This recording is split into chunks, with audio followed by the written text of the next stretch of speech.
और इस फिल्म का नाम है इंद्रजाल, जो कि एक dark fantasy horror thriller adventure movie है। नीलावंती ग्रंथ के साथ इसमें और भी कई देसी हॉरर एलिमेंट्स हैं। देसी हॉरर मिस्ट्री लवर्स को तो ये मूवी बिल्कुल भी छोड़नी नहीं चाहिए। तो चलिए बिना किसी देरी के जल्दी से वीडियो स्टार्ट करते हैं।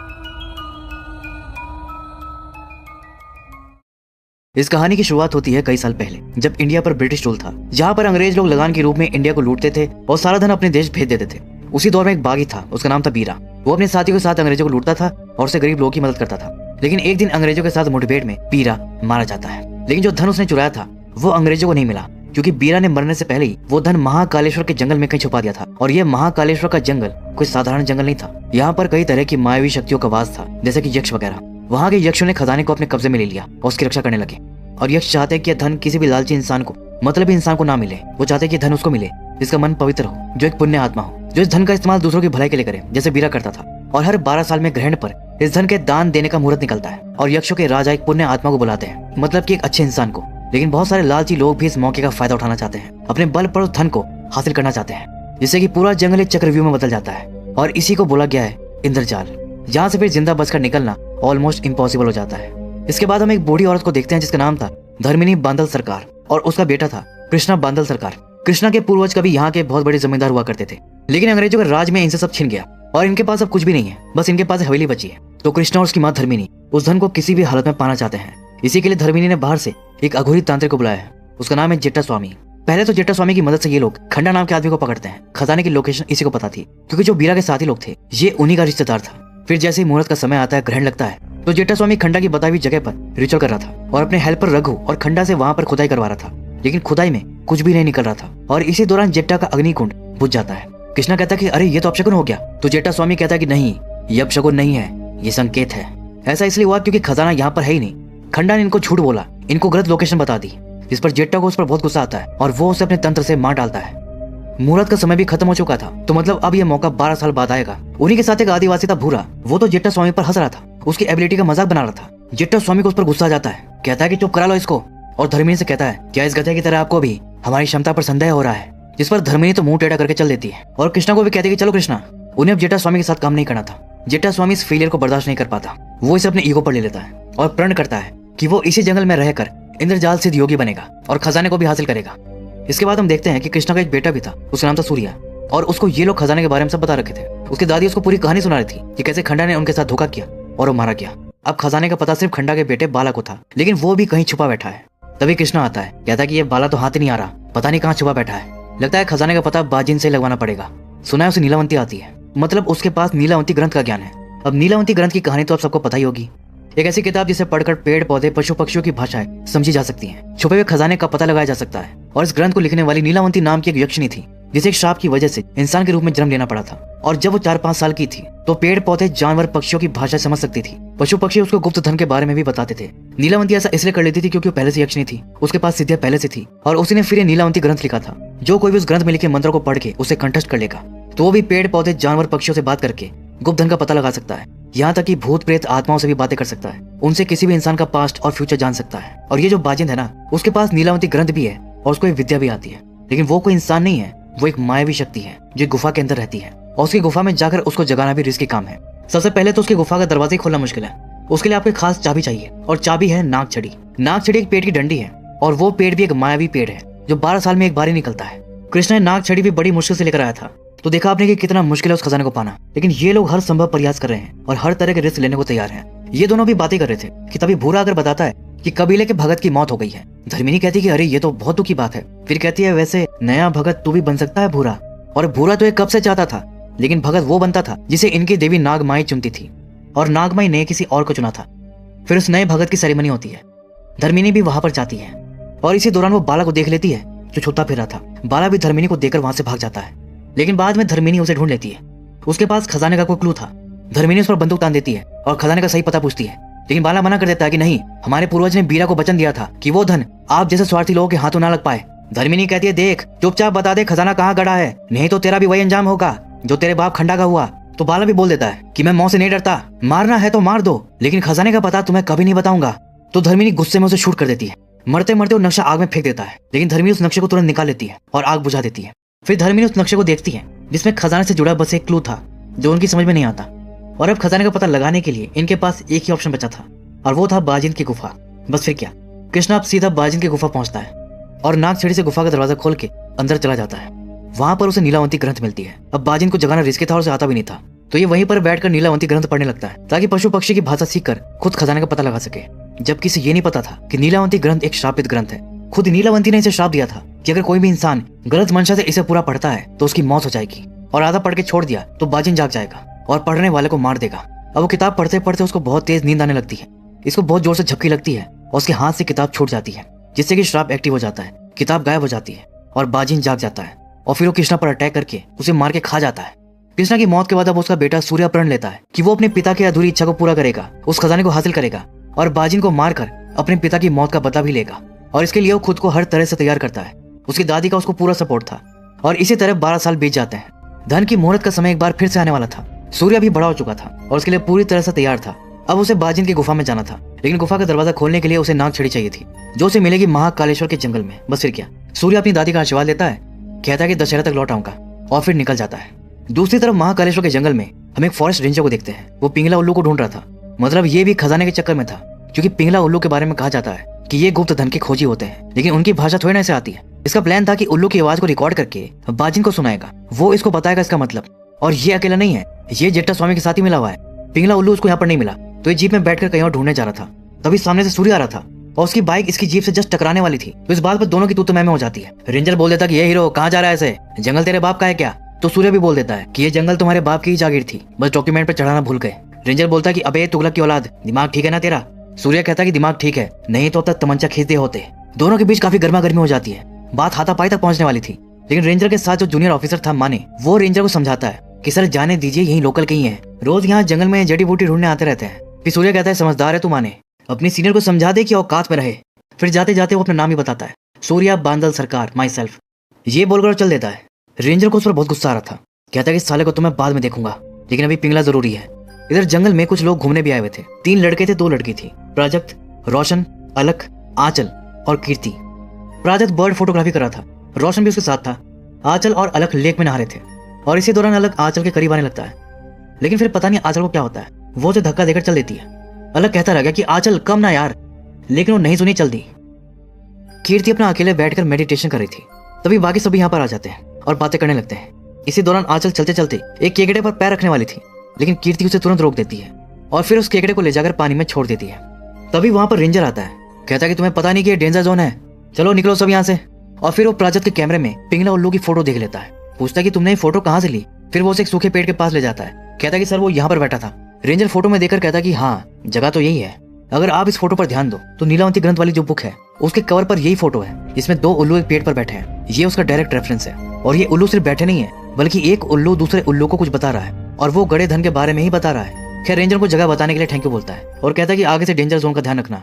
इसके बाद हम देखते हैं कि अलख और आंचल पानी ढूंढने जाते हैं, लेकिन आंचल अलग से नाराज दिखाई दे रही थी। जब वो पूछता है कि आंचल क्या बात है, तो वो बताती है कि वो प्रेग्नेंट है। तो ये क्या कहता है कि क्या, किससे? यही किया और कह रहा कि किससे। आंचल कहती है कि किससे, और खींच के झपड़ मारती है। उसको कहती है गो टू हेल, अब तू ही जा पानी लाने, और नाराज होकर लौट जाती है। फिर अलग ही अकेला पानी लेने जाता है। पानी की तलाश में एक बावड़ी तक पहुंच जाता है। वहां पर उसे बहुत अजीब सी फीलिंग आ रही थी, जैसे यहाँ पर कोई तो है, लेकिन उसे कोई नहीं दिख रहा था। खैर उसे तो पानी लेना था। वो बावड़ी के कुएं से पानी निकालकर बोतल में भर लेता है और वहीं पर पीने भी लगता है। तभी उसे पायल की आवाज आती है और दूसरे पल उसके सामने एक औरत आती है और किसी चुड़ैल की तरह जोर जोर से हंसने लगती है। अलग डर जाता है, कहता है कि कौन हो आप? वो कहती है कि जोगण, इस बावड़ी की रखवाली। और फिर वो जोर जोर से हंसते हुए गायब हो जाती है, लेकिन हंसी की आवाज अभी भी सुनाई दे रही थी, क्योंकि फिर ये देखा कि वो ऊपर थी। देखते देखते वो वहां से भी गायब हो गई और फिर उसके पीछे आ गई। मतलब ये कोई इंसान नहीं है, बल्कि कोई मायावी शक्ति है।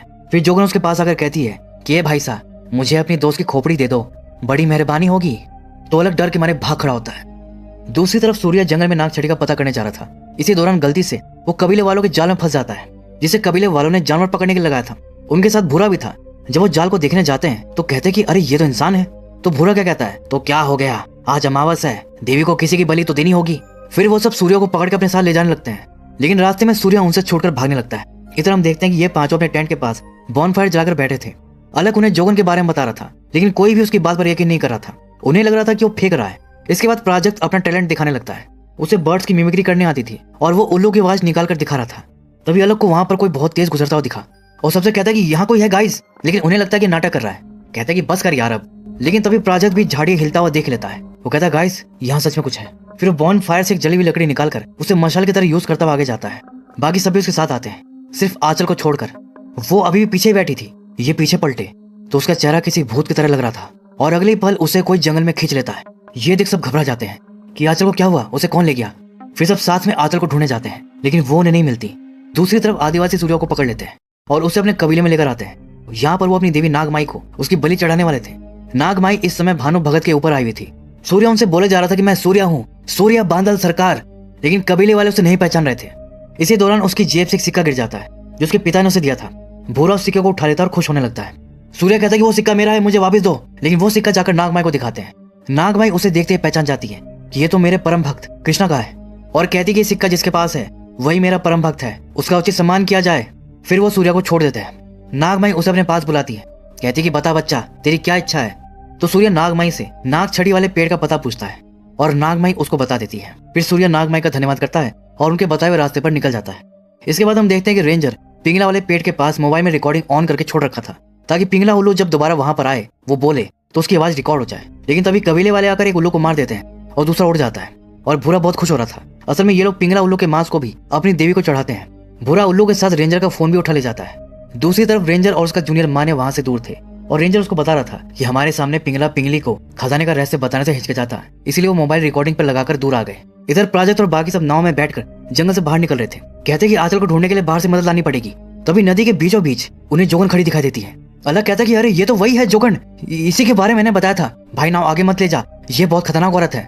प्राजक्त कहता कि भाई नहीं हो रहा, ये नाव अपने आप खींचे चली जा रही है। फिर देखते ही देखते नाव जोगन के पास पहुंच जाती है। जोगन कहती कि तुम सबने मेरे कुएं का पानी पिया है, मेरी पहेली का जवाब दे बिना तुम सब जंगल से बाहर नहीं निकल सकते। बताओ वो क्या है जो पानी खतर तड़प जावे, पित्ते पानी मर जावे। रोशन कहता कि रेबिस वाले कुत्ते पानी पीकर मर जाते हैं, ये तो नहीं इसका आंसर, दो क्या जवाब। जोगन कहती कि सोच लो, जवाब गलत हुआ तो फिर दूसरा मौका नहीं मिलेगा, फिर इस जंगल से तुम कभी बाहर नहीं निकल पाओगे। तो रोशन भड़क जाता है कि बस बहुत हो गया, हम तुम्हारे सवाल का कोई जवाब वगैरह नहीं देंगे, और होती कौन हो तुम हमें रोकने वाली। अलग के सिवा किसी ने भी जोगन की शक्तियां नहीं देखी थी। रोशन उसे एक आम औरत ही समझ रहा था, जबकि वो नहीं थी। तभी वो बहुत हाई पिच में चिल्लाती है कि कान के पर्दे फाड़ दे। चारों अपने कान पर हाथ रख लेते हैं और फिर जोगन उनकी नाव को वापस जंगल की तरफ भेज देती है। दूसरी तरफ रेंजर स्पॉट पर वापस आता है तो देखा कि उसका फोन गायब है और इसे लगता है कि वो जो लड़के लोग हैं वो इसका फोन चुरा लिए हैं। और फिर माने से कहता है कि तूने तो नहीं उन्हें कुछ बताया, जल्दी बता। उस पर गन तान देता है। माने को लगता है कि रेंजर सर फिर आए। वो कहता है सर मुझे आपके साथ काम नहीं करना सर, मुझे नहीं करनी ड्यूटी, और भागने लगा। रेंजर कहता है कि अरे मैं मजाक कर रहा था माने, लेकिन वो फिर नहीं रुका, भाग गया।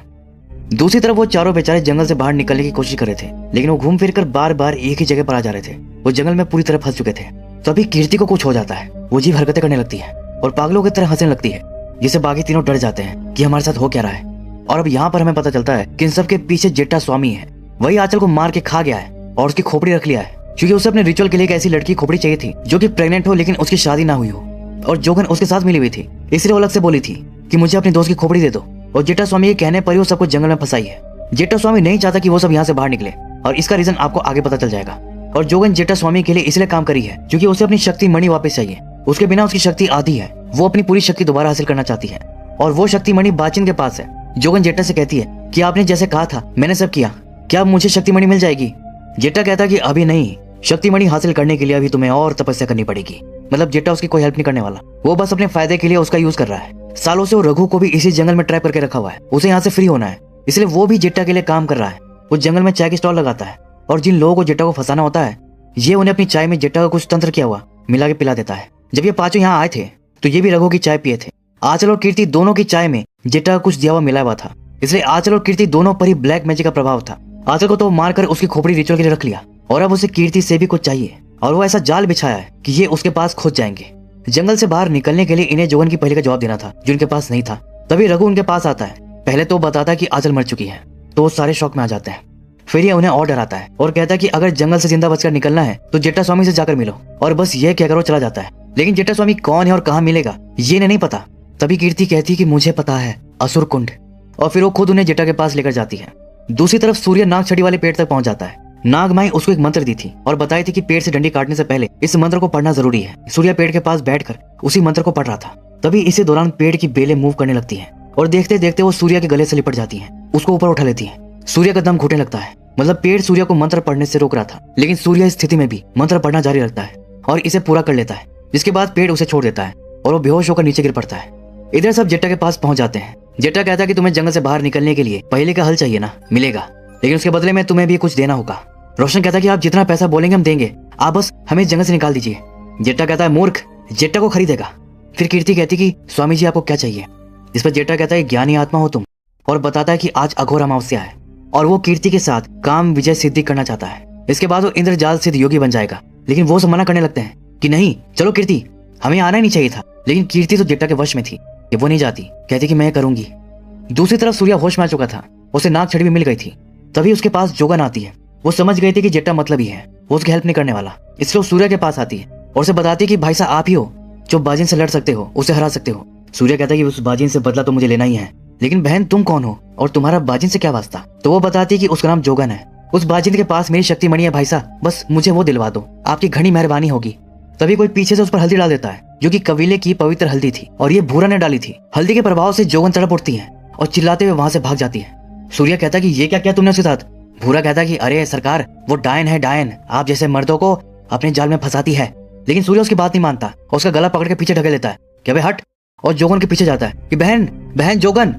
लेकिन तभी पीछे से भूरा आकर उसके सर पर डंडा मार देता है और वो बेहोश होकर गिर जाता है। फिर भूरा उसकी जेब से सिक्का निकाल लेता है, क्योंकि नागमाई बोली थी ना कि जिसके पास ये सिक्का होगा वही मेरा परम भक्त होगा। और भूरा को लगता है कि सिक्का उसके पास आने से वो नागमाई का परम भक्त हो जाएगा और बाद में नागमाई उसे भगत के रूप में चुन लेगी। मतलब सब यहाँ पर अपनी विश पूरा करने के लिए गेम खेल रहे हैं। सबको कुछ ना कुछ चाहिए। रेंजर और सूर्य को खजाना चाहिए, जेट्टा को सिद्धि और खजाना दोनों चाहिए, जोगन को अपनी शक्ति मिलनी चाहिए, राघव को आजादी चाहिए और इसको भगत बनना है। खैर इसके बाद हम देखते हैं कि जेट्टा स्वामी कीर्ति के साथ अपनी काम विजय सिद्धि कर रहा था और बाहर उसके दोस्त ये सब खत्म होने का वेट कर रहे थे कि तभी रेंजर वहां पर आ जाता है। उनसे कहता है कि मेरा मोबाइल किसने लिया है, जल्दी वापस कर दो नहीं तो गोली मार दूंगा। प्राजत कहता है कि सर प्लीज धीरे बोलिए, अंदर जेट्टा स्वामी की सिद्धि चल रही है, अगर कुछ भी गड़बड़ हुई तो हमारे दोस्त की जान चली जाएगी। तो रेंजर कहता है कि अरे तो मरने दो उसको, मुझे इससे क्या, तुम लोग मेरा मोबाइल वापस करो। प्राजत कहता है कि सर हमारे पास नहीं है आपका मोबाइल, लेकिन रेंजर भाई उनकी सुन ही नहीं रहा था। तो रोशन पैनिक में आकर रेंजर को पत्थर मार दिया और फिर सब वहां से भाग गए। इसके बाद हम देखते हैं कि जेट्टा स्वामी की सिद्धि पूरी हो गई थी। वो कीर्ति से कहता है कि हमें ऐसी अनुभूति हुई है कि आपके अंदर एक पवित्र आत्मा बसी है, आप चाहे तो हमसे दीक्षा लेकर बहुत कुछ हासिल कर सकती हैं। लेकिन कीर्ति कहती है कि स्वामी जी मुझे बस अपने दोस्तों को जंगल से बाहर निकालना है और मुझे कुछ नहीं चाहिए। फिर वो चली जाती है और अपने दोस्तों के पास वापस पहुंच जाती है। सब लोग वापस से मिलकर बहुत खुश होते हैं। पूछते हैं कि कीर्ति तुम ठीक हो ना। वो कहती है हाँ मैं ठीक हूँ। तभी इतने में रेंजर आ जाता है कि मेरे को पत्थर मारते हो, रुक जाओ। फिर सब कीर्ति को लेकर भागते हैं, लेकिन अब सामने से जोगन उनका रास्ता रोक लेती है और अपनी पहली दोहराती है कि बताओ वो क्या है जो पानी खातर तड़प जावे, पित्ते पानी मर जावे। रोशन कहता है कीर्ति बताओ इसको, जेट्टा स्वामी ने तुमको क्या बताया। तो कीर्ति कहती कि इसका जवाब है प्यास। जोगन कहती कि सही जवाब, अब आप लोग जा सकते हो, और उनके रास्ते से हट जाती है। बस फिर क्या, वो सब तुरंत नाव में बैठकर निकल जाते हैं। तभी रेंजर उन्हें पकड़ने के लिए आता है, लेकिन तब तक वो दूर निकल गए थे। तो वो वापस लौट जाता है और फिर रास्ते में उसने देखा कि आदिवासी वहां से गुजर रहे थे और उनके पास पिंगला था। रेंजर तुरंत समझ गया कि ये लोग पिंगला को मारे हैं और मेरा मोबाइल भी यही चोरी किए हैं। उसे बुरा पर शक था। वो उसे मोबाइल दिखाने को कहता है और मोबाइल उसके पास से निकलता है। फिर वो पिंगला की वीडियो प्ले करता है तो उसमें पिंगला की वॉइस रिकॉर्ड हो गई थी। तभी भूरा कहता है कि साहब आप खजाना ढूंढ रहे हो ना, मुझे सब पता है। फायदे की बात बताता हूँ, बाजिंद की गुफा खोलने के लिए जो सामान चाहिए वो सब सूर्य बांदल सरकार के पास है, वहां पड़ा है बेताल मंदिर के पास। बस फिर क्या, रेंजर अब सीधा वहीं पहुंच जाता है और सूर्य का बैग चेक करने लगता है। लेकिन तभी सूर्य होश में आ जाता है और उसे बैग छीन लेता है। फिर दोनों में फाइट होती है जिसमें सूर्य रेंजर पर भारी पड़ता है और वो उसे मारने वाला था। लेकिन तभी रेंजर कहता है कि रुक जा सूर्या, तू नाग छड़ी से बाजिंद की गुफा तो खोल लेगा, लेकिन बाजिंद को कैसे जगाएगा, और उसे जगा भी दिया तो पिंगला की आवाज कैसे सुनाएगा। सूर्य कहता है तू जगाएगा बाजिंद को। रेंजर कहता है अरे ये मेरे बस की बात कहाँ, बाजिंद को जगाएगा जेट्टा और उसे पिंगला की आवाज सुनाऊंगा मैं, जो मेरे फोन में रिकॉर्ड है। क्या कहता है, हाथ मिला ले, दोनों का ही फायदा है इसमें। और सूर्य उसे हाथ मिला लेता है। इसके बाद हम देखते हैं कि वो चारों अभी जंगल से बाहर नहीं निकले थे, वो सब रास्ते में थे और आराम कर रहे थे। रात भर सोने के बाद सुबह ही कीर्ति को सपना आता है। उसके सपने में यक्ष राज आते हैं। वो उसको बताते हैं कि कीर्ति वो पुण्य आत्मा है जिसे धन के दान के लिए चुना गया है। धन की असली हकदार वही है, लेकिन धन उसे ऐसे नहीं मिलेगा। इसके बदले में उसे अपने प्रेमी की बलि देनी होगी। इसके बाद जब सपना खत्म होता है तो कीर्ति देखती है कि वो जंगल के अंदर खड़ी है, मतलब कि वो स्लीप वॉकिंग करते हुए सपना देख रही थी। रघु उसके पास ही खड़ा था। वो कहता कि बेटा तुम्हें धन की पुकार आई है ना, और कीर्ति उसको बता देती है, लेकिन कहती कि इसके बदले में उन्होंने मेरे प्रेमी की बलि मांगी है। कीर्ति अभी भी जेट्टा के प्रभाव में थी तो उसको भी सब पता चल जाता है। फिर वो कीर्ति को अपने पास बुला लेता है और कीर्ति उसकी तरफ खींचे चली जाती है। इधर प्राजक्त सोकर उठा तो पता चला कि कीर्ति टेंट में नहीं है। वो रोशन से पूछा तो वो बताया कि वो जंगल में गई है। प्राजक्त बोला कि क्या, अबे तूने उसे अकेले क्यों जाने दिया। रोशन कहता है कि अरे वो अलग गया है ना उसके साथ। प्रजत कहता है कि अलग? साला कमीना पहले आंचल को प्रेग्नेंट किया, अब कीर्ति के पीछे पड़ा है, छोड़ूंगा नहीं साले को। इधर रेंजर सूर्या को लेकर जेट्टा के पास जा रहा था। रास्ते में उसे रघु मिलता है तो उसे पूछता है कि कोई नई खबर। तो रघु बता देता है कि वो जो टूरिस्ट लड़की है ना, उसको धन की पुकार आई है, प्रेमी की बलि मांगी है। रेंजर कहता है अरे ये तो और अच्छी बात है, काम और आसान हो गया। दूसरी तरफ जेट्टा कीर्ति के ऊपर कोई रिचुअल कर रहा था और वो अपनी हथेली काट कर खून उसके माथे पर भी चुआ देता है। ऐसे वो कीर्ति को सिद्ध योगिनी बना देता है और उसे एक नया नाम देता है, भवानी सेना। कहता है कि अपने 2 तपों की सिद्धियां हमने आपको सौंप दी है भवानी सेना। कीर्ति कहती कि आपने ऐसा क्यों किया स्वामी? जेट्टा कहता है कि देखो कुछ सवालों के जवाब हमारे पास भी नहीं होते। इधर प्राजक्त अलग से लड़ रहा था कि कीर्ति कहाँ है। वो कहता है कि मुझे नहीं पता। प्राजक्त कहता है कि नहीं तू नहीं कुछ किया है, और दोनों लड़ पड़ते हैं इस हद तक कि गला वाला दबाने लगते हैं एक दूसरे का। रेंजर भी सब देख रहा था, तभी वो अलग को शूट कर देता है और उसकी वहीं पर मौत हो जाती है। फिर गुस्से में प्राजक्त आकर उसका गला पकड़ लेता है कि क्यों मारा मेरे दोस्त को। रेंजर कहता है कि अबे होश में आ जा, मुझे मार दिया तो लड़की का पता कौन बताएगा? मुझे ही पता है कि वो लड़की कहाँ पर है। फिर प्राजक्त उसे छोड़ देता है। सूर्य रेंजर से पूछता है कि अबे तूने उसको क्यों मारा? रेंजर कहता है कि मारा नहीं, बचाया है मैंने इस लड़के को। यही है वो लड़के का प्रेमी, रक्त बलिदान तक इसको सेफ रखना जरूरी है। दूसरी तरफ धर्मिनी शस्त्र पूजा करी थी। आज दशहरा था। उसकी नौकरानी कहती कि मालकिन दशहरा आ गया, लेकिन छोटे सरकार अब तक नहीं आए। तभी भूरा आकर बताता है कि गजब हो गया मालकिन, छोटे सरकार नरभक्षी के इलाके में चले गए। जेट्टा को ये लोग नरभक्षी बुलाते हैं। जेट्टा के बाद सबसे कमीना कैरेक्टर मुझे यही लगा। साला सब जगह खेल रहा है, इधर की बात उधर, उधर की बात इधर। अब धर्मी तो सुनते ही बंदूक उठा के चल देती है। उसका पति मना करता है कि आज शस्त्र पूजा है, आज बंदूक लेकर मत जा, अब शकुन होता है, लेकिन वो नहीं सुनती। इधर रेंजर सबको लेकर जेट्टा के पास आता है। प्राजत और रोशन को वहां कीर्ति मिल जाती है और सूर्या वहां पर जोगन को देखता है। जोगन भी उसे बड़ी उम्मीद से देख रही थी कि यही है वो जो मुझे शक्तिमणि दिलवाएगा। जेट्टा से तो अब उसे उम्मीद नहीं थी, लेकिन जेट्टा को जैसे पता चला कि धर्मिनी का पोता है तो भड़क जाता है। लेकिन रेंजर उसको समझाता है कि हमारी सुलह हो गई है और उसके पास गुफा खोलने का सामान है। फिर वो और जेट्टा भी आपस में सुलह कर लेते हैं। और बस फिर क्या, अब इनका अगला टारगेट था बाजिन की गुफा। दूसरी तरफ धर्मिनी भी भूरा के साथ जंगल आ जाती है। रास्ते में उन्हें भानु भगत मिलता है। कहता है कि सरकार आप इतने सालों बाद यहाँ पर? धर्मिनी कहती कि मेरा पोता जंगल में कहीं खो गया है, उसी को ढूंढने आई हूँ। भानु भगत कहता है कि आप मेरे साथ हमारे कबीले में चलिए, हम आपको खाना खिलवाते हैं, उसके बाद सब आपके साथ चलेंगे। इधर जोगन सबको बाजिन की गुफा तक ले आती है। दरवाजे के बाहर पानी की एक धारा निकल रही थी। जेट्टा नाग छड़ी उसमें डाल देता है। वो नाग छड़ी फिर ऊपर जाकर उसमें समा जाती है और गुफा का दरवाजा खुल जाता है। फिर सब अंदर चले जाते हैं और अब इन्हें बाजिन को जगाना था, जिसे कि सिर्फ इंद्रजाल सिद्ध योगी ही जगा सकता था। और जेट्टा को सिद्धि मिल चुकी थी और अपनी इसी सिद्धि का इस्तेमाल करके वो बाजिन को जगा देता है। और फिर सामने से एक बच्चा चलकर आता है और यही है बाजिंद। रेंजर कहता है कि मुझे लगा कि बाजिंद आएगा, ये तो कोई बच्चा है। जेट्टा उसे टोक देता है कि मूर्ख, चुप हो जा। फिर बाजिंद से कहता है कि प्रणाम बाजिंद। बाजिंद कहता है क्यों जगाया मुझे? जेट्टा कहता है कि हमने सुना है कि आपको नीलावंती आती है।